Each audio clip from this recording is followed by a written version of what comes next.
দেশ ও দেশের বাইরে যে যেখান থেকে এই মুহূর্তে ভিডিওটি দেখতেছেন সবাইকে আমার সালাম। তো ভাই কথা হচ্ছে, উদ্যোক্তা হওয়া মানে অনেকেই ভাবে নিজে বস হওয়া, কারো কথা না শোনা, ইচ্ছা মতো কাজ করা। কিন্তু বাস্তবে উদ্যোক্তা হওয়া মানে নিজের কাঁধে নিজের বোঝা তোলা।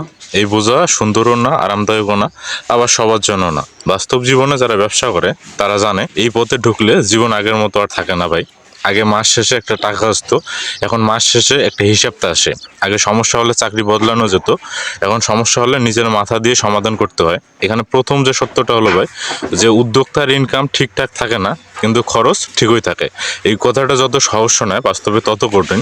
এক মাস ভালো বিক্রি হবে, পরের মাসে দেখা যায় যে লোকসান হবে। কিন্তু সংসার বুঝে না যে এই মাসে ভালো ব্যবসা হয়নি, সন্তান বুঝে না যে বিক্রি কম। এই চাপটাই উদ্যোক্তার নিত্যদিনের সঙ্গী। যারা ভাবে ব্যবসা মানে নিয়মিত টাকা, তারা প্রথম বছরে ভেঙে পড়ে। এই অনিয়মিত আয়ের কারণে উদ্যোক্তার জীবন আটকে যায়। বিয়ে, অনুষ্ঠান, ঘুরতে যাওয়া সবকিছুর আগে হিসাব। অনেক সময় টাকা হাতে নেই, কিন্তু মুখে কিছু বলা যায় না। বাইরে থেকে মানুষ ভাবে আপনি ভালো আছেন, কারণ আপনি তো ব্যবসা করেন, কিন্তু ভেতরে ভেতরে হিসাবের খাতা আপনাকে ঘুমাতে দেয় না। এই জায়গাটা আগে থেকে মেনে না নিলে, ব্যবসা ধাক্কা দিলে মানুষ বলে এত কষ্ট করে লাভ কি। আসলে কষ্টটাই এই কাজের অংশ। দ্বিতীয় সত্য হলো, উদ্যোক্তা হলে শুরুতে কেউ আপনাকে গুরুত্ব দেবে না। এই কথাটা তিতে ভাই, কিন্তু সত্য। ব্যবসা শুরু করলে মানুষ প্রথমে দেখে আপনি টিকবেন কিনা। আত্মীয়রা বলে এটা সাময়িক, বন্ধুরা ভাবে এটা ট্রাই করছেন। কেউ খোলাখুলি কিছু না বললেও আচরণে বোঝা যায়। কেউ টাকা ধার দিতে চায় না, কেউ সময় দিতে চায় না, কারণ আপনি তখনও প্রমাণিত না। সমাজ প্রমাণ ছাড়া কাউকে দাম দেয় না ভাই। এটা একে বাস্তব খাত্রিকতা। আপনি মানেন না মানেন, অনেকে এই জায়গায় কষ্ট পায়।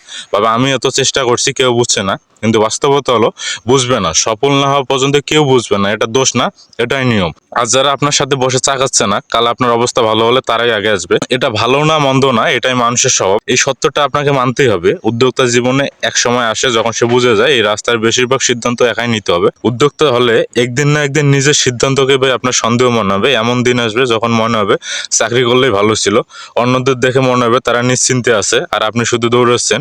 এই তুলনাটা খুব স্বাভাবিক ভাই, এটা কোনো দুর্বলতা না। কিন্তু এই সময়ে অনেকে মানুষ হাল ছেড়ে দেয়। উদ্যোক্তা মানে প্রতিদিন নতুন ঝামেলা। আজ এই সমস্যা, কাল ওই সমস্যা। সমস্যা না থাকলে ব্যবসাও থাকবে না ভাই। বড় ব্যবসায় ঝামেলা আছে, ছোট ব্যবসায় ছোট ঝামেলা। যারা শান্ত জীবন খোঁজে তাদের জন্য এই পথ না।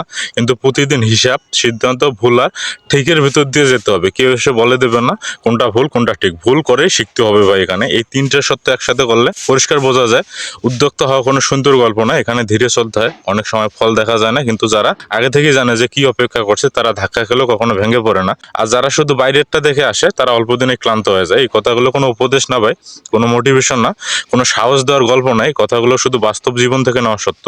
উদ্যোক্তা হওয়ার আগে যদি কেউ এই তিনটে সত্য মাথায় রেখে অনিয়মিত আয়, মানুষের অবহেলা আর নিজের সিদ্ধান্ত নিয়ে সন্দেহ, তাহলে অন্তত সে জানবে যে কোন পথে হাঁটছে।